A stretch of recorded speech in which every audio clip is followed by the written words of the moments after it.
Hello दोस्तों, आज मैं फिर हाजिर हूँ आपके साथ एक नए टॉपिक के साथ जो शिक्षण के लिए अति उपयोगी टॉपिक है। ये टॉपिक हमारा है शिक्षण सहायक सामग्री प्रयोग का मनोविज्ञान एवं सिद्धांत।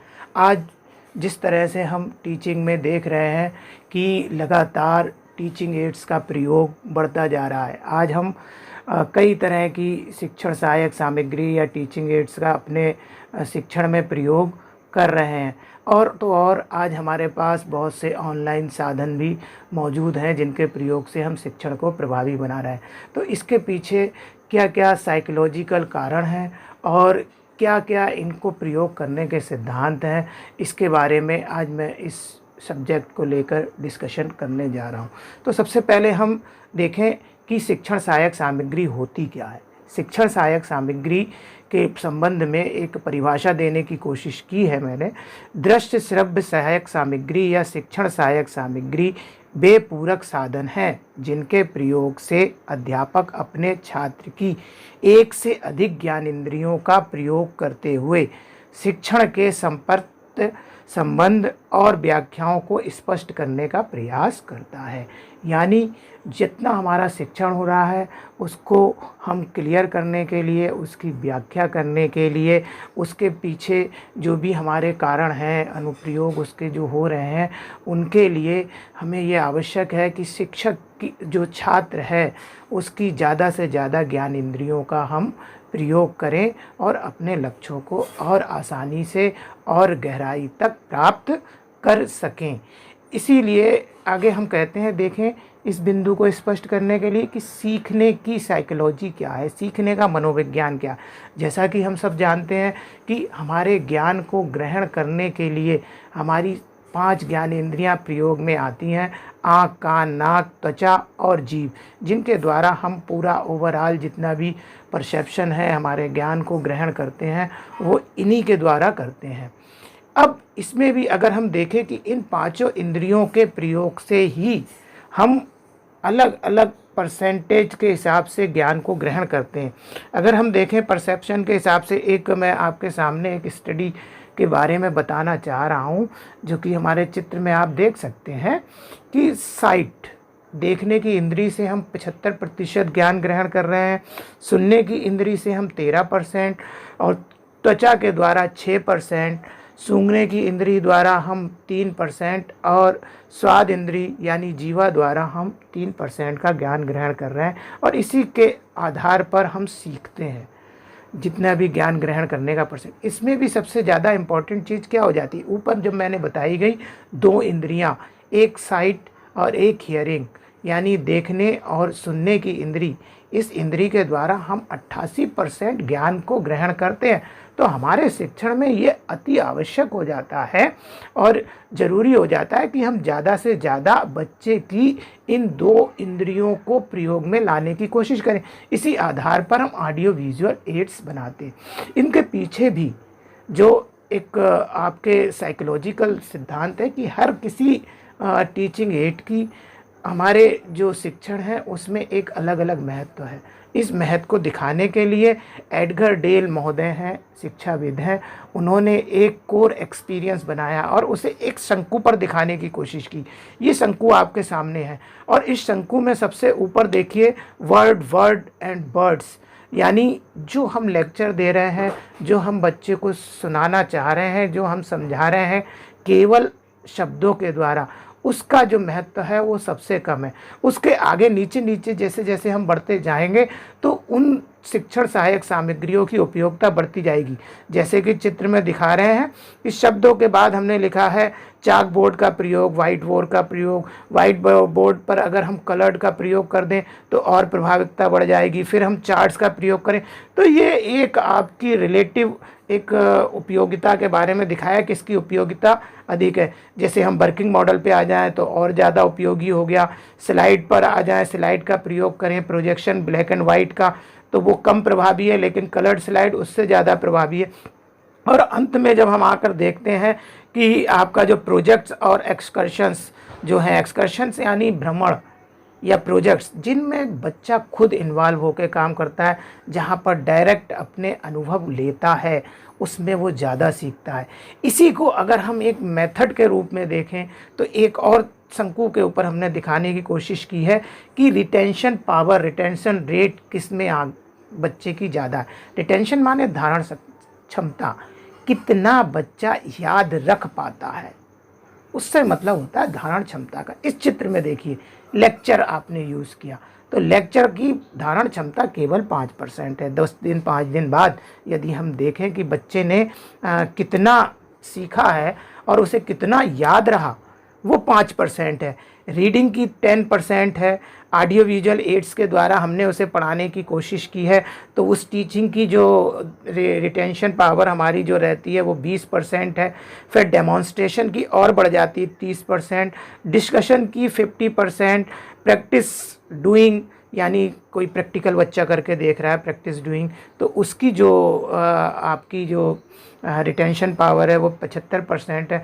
और टीचिंग अदर्स, दूसरों को पढ़ाने से 90% तक बच्चा ज्ञान को अपने पास रख सकता है, रोक सकता है, धारण कर सकता है। तो देखिए इसमें भी अगर हम देखें तो ऊपर के जो 3-4 जो हैं डेमोन्स्ट्रेशन तक जहाँ पर अगर हम करके दिखा रहे हैं, ये इसमें बच्चा जो पार्टिसिपेट कर रहा है उसमें बच्चे का जो पार्टिसिपेशन है वो पैसिव है, जबकि डिस्कशन और practice by doing, teach other, इसमें एक्टिव रूप से पार्ट कर रहा है। तब एक्टिव रूप से जब बच्चा पार्ट करेगा आपकी टीचिंग में, सीखने की कोशिश करेगा, तो उसका रिटेंशन अच्छा होगा, आपका शिक्षण प्रभावी होगा। अल्टीमेट एम हमारा यही है कि बच्चा सीख जाए और सीखने के बाद बच्चा क्या करे, उसे याद रखे और आगे अपने जीवन में प्रयोग कर सके।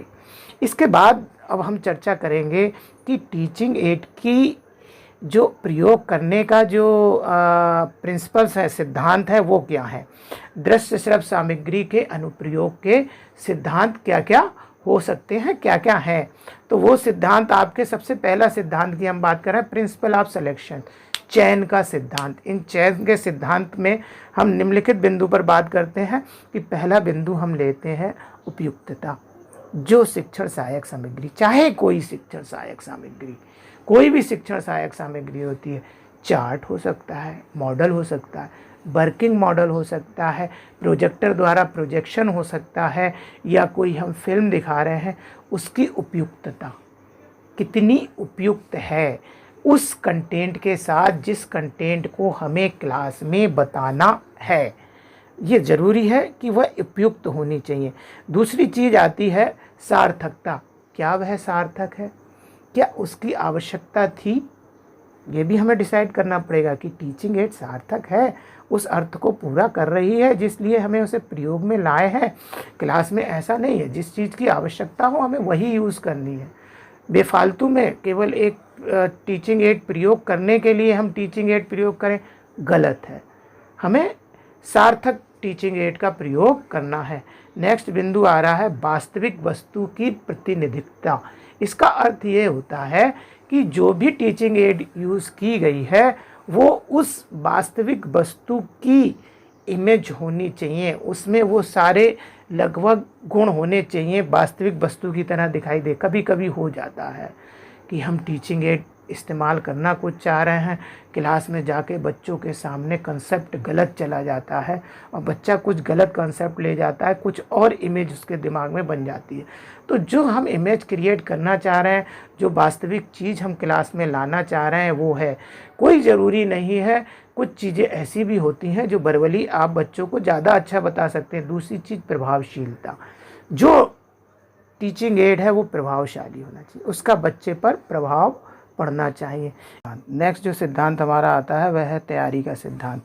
तैयारी के सिद्धांत में आपके अगर हम बात करना चाहें तो किस तरह से हम अपनी जब क्लास में प्रयोग करना जा रहे हैं तो उसकी क्या क्या तैयारियां हमारी रहनी चाहिए। तो पहली चीज़ है प्रयोग से पूर्व की तैयारी, कि प्रयोग जो भी हम आपके शिक्षण सहायक सामग्री प्रयोग करने जा रहे हैं उसकी पूर्व में तैयारी कर लें। कुछ ऐसा इंस्ट्रूमेंट यूज़ करने जा रहे हैं जिसमें कोई प्रयोग है, कुछ हमें प्रैक्टिकल करके दिखाना है, या हम प्रोजेक्टर यूज़ करने जा रहे हैं, या किसी और हम सॉफ्टवेयर को यूज़ करने जा रहे हैं, तो उसके मैनुअल वगैरह को हमें पहले से पढ़ लेना चाहिए, उसकी तैयारी कर लेनी चाहिए। टीचिंग के लिए जा रहे हैं, दूसरी बिंदु है कि जो भी सामग्री हम इस्तेमाल करेंगे उसकी पहले से जांच पड़ताल कर लेनी चाहिए। कभी कभी कुछ एड्स ऐसी होती हैं जिन्हें हमने एक बार प्रयोग किया, रख दिया, दोबारा प्रयोग किया, उसमें कोई ख़राबी आ गई, कोई कमी आ गई, कोई उसका मॉडल बनाया है, कोई मॉडल टूट गया, कहीं वर्किंग मॉडल बनाया है वो नहीं चल रहा है, कभी हमने कोई और चीज़ बनाई है वो नहीं कर पा रही है, तो उसकी हम सामग्री की जांच पड़ताल कर लें कि प्रयोग में क्लास में जाने से पहले कि वो कैसी है। दूसरी चीज़ है कि बच्चे को भी पहले से तैयार करना है। बच्चे को तैयार करना बहुत ज़रूरी है। क्लास में बच्चे को पहले से तैयार कर दे कि आज हम ये प्रयोग करने जा रहे हैं, ताकि वह मानसिक रूप से तैयार हो सकें। दूसरी चीज़ है, उनमें एक जिज्ञासा जागृत हो जाती है और वो शिक्षण के लिए, पढ़ाई के लिए अपने आप पहले से ही तैयार हो जाते हैं। नेक्स्ट वेरी इंपॉर्टेंट चीज़ जो तैयारी के सिद्धांत में, कि जो भी शिक्षण सहायक सामग्री को तैयार करें वह हम अपने सहज उपलब्ध साधनों से करें। कि कहा जाता है कि कबाड़ से जुगाड़ की जाए। जिस चीज़ की ज़रूरत है वह हमें आसपास के जो हमारे पास पड़े हुए हैं सामान, उसके प्रयोग करके ही हम कोशिश करें कि ज़्यादा से ज़्यादा प्रयोग करें। ऐसा नहीं है कि कोई महंगी सामग्री से ही शिक्षण की प्रभावशीलता बढ़ती हो, नहीं, बस वह होनी चाहिए जो आपके शिक्षण उद्देश्यों की पूर्ति करे। नेक्स्ट आता है उपयुक्त प्रस्तुतिकरण का सिद्धांत, कि जो सामग्री हम ले जा रहे हैं उसको किस तरह से कक्षा के अंदर हमें प्रस्तुत करना है। एक इम्पॉर्टेंट बिंदु है कि उसे किस तरह से हमें प्रस्तुत करना है। पहली चीज़, उसके प्रस्तुतिकरण में हमें जो ध्यान में रखनी है वह चीज़ ये है कि जो हमारे टीचिंग ऑब्जेक्टिव्स हैं, जो विशिष्ट उद्देश्य हैं, या जिन्हें आजकल हम कहने लगे हैं लर्निंग आउटकम्स हैं, उसका और शिक्षण सहायक सामग्री का तालमेल हो, उसको पूरित करने वाले हों सभी चीज़। दूसरी चीज़ कि सभी छात्रों को स्पष्ट रूप से वह सामग्री दिखे। नेक्स्ट चीज़ है जो सबसे ज़्यादा ज़रूरी है, होता है कभी कभी टीचर का प्रस्तुतिकरण के समय ही ध्यान भंग हो जाता है, तो कोशिश हमें ये करनी है कि जो ध्यान भंग होने वाले कारण हैं, जो भी डिस्ट्रैक्टर्स हैं, उन पर हम पहले से कंट्रोल करके रखें। इसके अलावा हमारे जो ये दो बिंदु और आ रहे हैं जो शिक्षण सहायक सामग्री के प्रयोग में हमें रखने हैं। एक है भौतिक नियंत्रण का सिद्धांत। भौतिक नियंत्रण का सिद्धांत क्या करता है? भौतिक नियंत्रण के सिद्धांत से अर्थ ये होता है कि जो भी सामग्री प्रयोग कर रहे हैं उस पर हमें प्रयोग के लिए किस तरह से उसका प्रयोग करना है, उसकी सारी जो परिवेश है उसे नियंत्रित करना है। जैसे कि चार्ट का इस्तेमाल करना है हमें क्लास में। अब चार्ट का इस्तेमाल हम करने गए, अब पता लगी कि जहाँ पर हमें उसे कील पर टांगना है या कहीं लगाना है उसकी व्यवस्था नहीं हो पा रही। ऐसे ही हमने अगर किसी प्रैक्टिकल को करके क्लास में दिखाना है कि पूरी क्लास डेमोस्ट्रेशन हो सके पूरी क्लास में, हमारे पास टेबल की ही व्यवस्था नहीं हो रही। तो और प्रोजेक्टर इस्तेमाल करना है, पता लगी लाइट की व्यवस्था सही से नहीं हो रही, कनेक्टेड नहीं हो पा रही। तो इस तरह के जितने भी फिजिकल रीजन्स हैं उन्हें हमें कंट्रोल करना है। नेक्स्ट आता है हमारा सिद्धांत मूल्यांकन का सिद्धांत। मूल्यांकन का सिद्धांत क्या कहता है? मूल्यांकन का सिद्धांत हमारा ये कहता है कि कक्षा में जो भी शिक्षण सहायक सामग्री गई है उसका मूल्यांकन हमें करना है। क्या वह प्रभावी थी? क्या उससे हमारे शिक्षण उद्देश्यों की पूर्ति हुई? क्या उसका विद्यार्थियों के लर्निंग आउटकम्स में कोई पॉजिटिव इफ़ेक्ट हुआ? इस तरह से। और दूसरी चीज़ जो एक दूसरी तरह से मूल्यांकन करना है, जो सहायक सामग्री हमने प्रयोग की, क्या यही सामग्री प्रयोग हो सकती थी? क्या इसके अतिरिक्त और कोई सामग्री प्रयोग नहीं हो सकती थी? या उससे ज़्यादा इजीली अवेलेबल साधन का हम प्रयोग नहीं कर सकते थे? तो इस तरह से हमें शिक्षण के इसमें ये देखना है, मूल्यांकन करना है कि हमारी शिक्षण सामग्री किस तरह से प्रयोगी रही है। नेक्स्ट आपका, अगर हम इस बात को अपनी ख़त्म करने जाएंगे तो पहले एक कोटेशन को देख लें जो इस शिक्षण सहायक सामग्री को बिल्कुल सटीक रूप से परिभाषित करती है कि आई हियर आई फॉरगेट। मैं सुनता हूँ, मैं भूल जाता हूँ, यानी सुना हुई चीज़ बहुत जल्दी भूल जाते हैं छात्र। आई सी आई रिमेंबर, जो मैंने देख लिया वह मैं अच्छे से याद रखता हूँ। यानी शिक्षण सहायक सामग्री जो है हमारी ऑडियो विजुअल एड्स, वह इन दोनों इंद्रियों को प्रयोग में करती है और बच्चे उसे याद करते हैं। और वहीं अगर हम शिक्षण सहायक सामग्री के प्रयोग से डेमोन्स्ट्रेशन कर सकें, बच्चे को करा सकें, आई अंडरस्टैंड, वो अच्छे से सीख जाता है और आगे तक वह ध्यान रखता है। तो साथियों, इसी के साथ हम अपने डिस्कशन को अंत की ओर ले जाते हैं। और जैसे कि बहुत ध्यान रखना है, जब भी टीचिंग एड का हम प्रयोग करें, दृश्य श्रव्य सामग्री का प्रयोग करें, तो इन उपयुक्त बातों को ध्यान में अवश्य रखें, जिससे कि हमारा शिक्षण प्रभावी हो सके और जो भी हमारे शैक्षिक लक्ष्य हैं उनकी प्राप्ति हो सके। धन्यवाद।